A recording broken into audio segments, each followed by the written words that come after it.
Mike's on.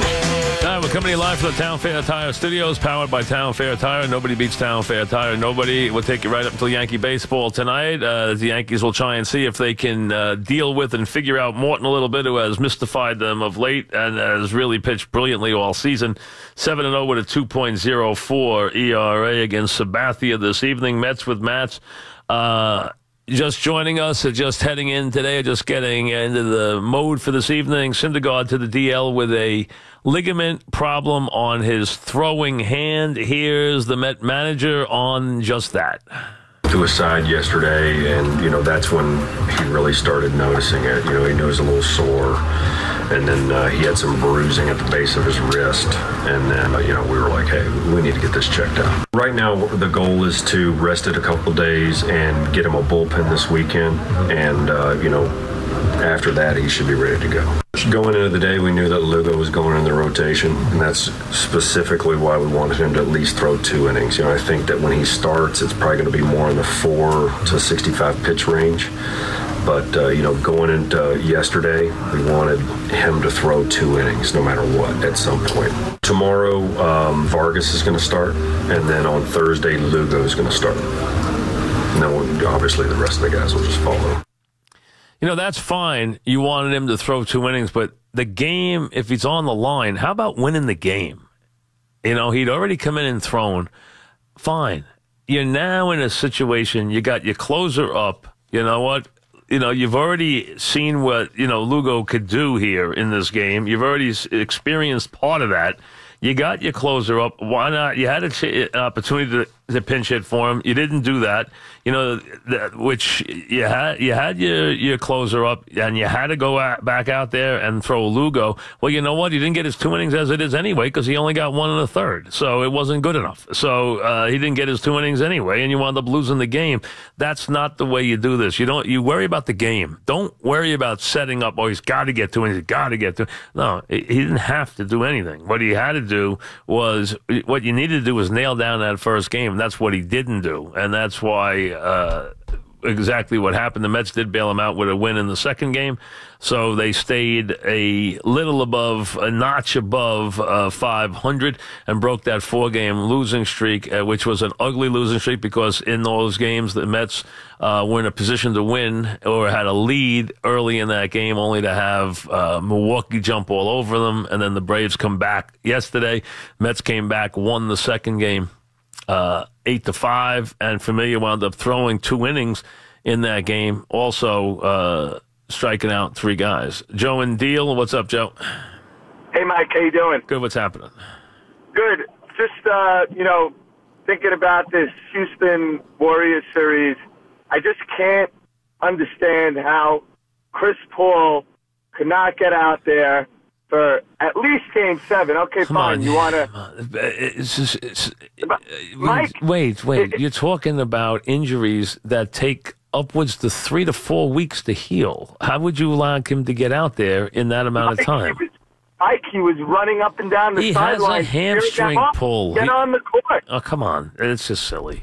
You think he's going to miss... Wait, listen, Joe, you could not make a dumber statement than that. From a distance, from your TV set, can you judge somebody's injured leg? Okay, you're telling me this guy spent his whole life dreaming about playing in that game, trying to get to the finals. He's 1 game away. The guy's had a long, distinguished career. You don't think he wants to play in that game? I mean, come on. He's got to be in the game. He has an injury. They said that the normal healing process for that injury would have been 3.5 to 4 weeks. Just because you saw him jogging or trying to move his leg does not mean he could play basketball on it. I mean, come on, guys. Nick in Jersey, what's up, Nick? No, that was a good one, Mike. You're right. It's just ridiculous. Quick question. There's all the hype with Vegas. Obviously, it's a great story, but right. At the end of the day, are they really an expansion team when you look at the pick of the litter that these guys had? Well, as Lou Lamoriello made the point the other day, that all these players were somebody else's property. So, the fact that they were able to put this together, and really, did they have a guy on that team with the possible exception of a guy who at times was good in the goal, did they have a guy on that team who was a star? I know that they had a guy who jumped up and scored 43 goals this year, but did they have a guy on that team who you say, wow, that's a guy you could build a team around? The answer is no. So they were able to piece a team together, give them credit for what they were able to do. And you know what? It's an achievement. It's an out-and-out achievement that they were able to do it. And, I mean, it's remarkable. To do it in 1 year is absolutely remarkable. Mike in Fork River, what's up, Mike? Hey, Michael, I agree with you. There was no way Chris Paul could have gotten on the court last night. He would have been a detriment. If he would have, he could have. If he could have, he would have. That's the end of it. You know that. Right, yeah. And if he did, he probably would have been hurtful to the team. The other point I want to make, Mike, is I am not for this legalized gambling here in New Jersey. We've got enough problems here in the state. Majority of the state, I'm going to say it's, middle class, and, the last thing they need is an opportunity to walk into a convenience store or go somewhere and place a bet. I don't think it's going to go well for this state. I just see some bad things. I think they should probably legalize marijuana before they do something like legalize the gambling. So that's my take on it. I just want to hear what your thoughts were. I'm not going to get into the legalization of marijuana. That's not the issue here. The issue is sports gambling. Mike, can I ask you another question? Yeah, go ahead. So once they pass this, in some states it's legal, how is the NBA, the MLB, the football leagues, how are they going to police that? Well, let me ask you something. How have they policed it for all these years that you could bet in Vegas?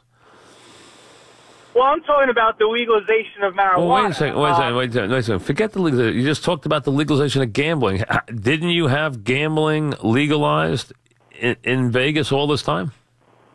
Yes. And so how did the league police that? To be honest with you, Mike, I'm not quite sure how they policed it. The same way they'll police it now. They watch what happens in their leagues. The same way what has changed? Instead of the state of Nevada betting, you're going to have the state of New Jersey betting. What's the difference? My concern is the welfare for the citizens of this state. Right. That's where I'm talking about. The leagues, I don't know how they're going to you brought up the leagues. That's why. So you're saying that you think it's going to create problems for the society, for people in society? Is that it? Yes, they do. Yes. Because why? What's it going to do? Well, I feel that there's opportunities for people to bet money they don't truly have. I know you're going to say, well, there's bookies that can do that. But the bookies aren't as accessible as a convenience store or something like that. You put it in places where it's not going to be available. I don't know that the day will come that it's going to be available in convenience stores. It might not. I can't answer that. Right now, it's not available in convenience stores. Right now, it will only be available, I believe it will be available only on track. It's not even going to be available on the internet right away. I mean, as far as whether it's on your phone, I think it could take a little longer. I'm not sure it would be enforced right away. I think originally it might just be in its purest form available only at the track. I would think to start. I'm not sure about that though. I can't say for sure they'll not have any abilities to do it online. I'm not sure if that's the case or not. Mike in Allendale, what's up, Mike? Hey, Mike. I just want to talk about Mickey Callaway for a second, similar to what you just discussed. But his credibility had to take a major hit yesterday as far as him being prepared to be a Major League Baseball manager. I mean, that whole press conference and sequence of events was very bizarre. And like you said, he had an opportunity to pinch hit Lugo. He passed. Familia was up in the bullpen, never called on him, lost a game that they needed against a team they're chasing in the division, and then he has his only reason was he had decided prior to the game that Lugo was going to pitch 2 innings, and it's like robotic, like an algorithm or something. And yeah, no matter what he saw out of Lugo, that was going to be what he was going to do. So the fact that no matter what he saw out of Lugo was going to pitch 2 innings. I mean, it doesn't make any sense to me. I mean, and you got your closer warming up who hasn't pitched in days, and you've decided, well, I have to use him here because I said if I don't use him here, I'm going to use him for 2 innings in the second game. I can't use him in the second game now, so I have to use him here. The whole thought process doesn't make any sense to me. You have your closer. That's his role. I mean, there are certain roles for certain guys. And I'm not saying you can't break a role and you can't let Lugo close a game. I'm not saying that Familia is infallible by any stretch of the imagination. But you have a team built a certain way, and you go with it because it's built a certain way. And the idea of, well, I'm thinking about the next game. What are you thinking about the next game for? Win this game. You had your star pitcher on the mound. He left with a lead. Win this game. Then worry about the next game. His managing has been very shaky. Ryan and Ramsey, what's up, Ryan? Mike, great show. Thank you. Always What's up? love the Monday shows. Grew up watching Magic, Bird, Jordan. Always thought they were the 3 best I've ever seen. This guy's taking it to a new level. I know you don't like compare people in different eras and everything and say who's the greatest, but I have a question that you have to answer. If you're starting a team tomorrow, who is your number 1 pick out of all of the greats? You have to make a pick. Who's the number 1 pick? I'm putting you on the spot. It really depends on what it rest of my. It does depend on. Well, there is one player to start a team to build around. Right. Who's it going to be? Well, I'll tell you right now why I would pick LeBron first, and I'll tell you why. I love it because that's what I would do. Well, the reason why is because he's so versatile. I can play him in so many different positions. I don't have to be tied to it. Where if I pick Jordan, he's tied to one position. It gives me more flexibility. That's the only reason I would do it. I'm not trying to say he's better than Jordan. What I'm saying is he's more versatile than Jordan. So that's why I would take him. Because he gives me more versatility to the rest of my roster because he can play every position. He can play the 1, he can play the 2, he can play the 3, he can play the 4. He can play everybody. He can guard everybody. He can play every position. He can play point guard. I can put him, post up with him. I can do everything with him, and that's why I would do it from that standpoint. Rick in Bridgewater. What's up, Rick? Hey, Mike, I have a question for you. Yes. About Chris Paul. Right. First, I just want to make a statement first. Mm-hmm. Chris Paul's injuries, pulling a hamstring, is unacceptable at the professional level. What do you mean unacceptable? He's lazy. He's lazy. Oh, you're a moron. You're a moron. You're just a moron. That's all there is to it. Now you're lazy if you pull a hamstring? I mean, come on now, guys. Huh? You're lazy if you pull a hamstring. Got it. I mean, come on. I mean, you're lazy if you pull a hamstring. I get it. I mean, sometimes, folks, you know, what can I tell you?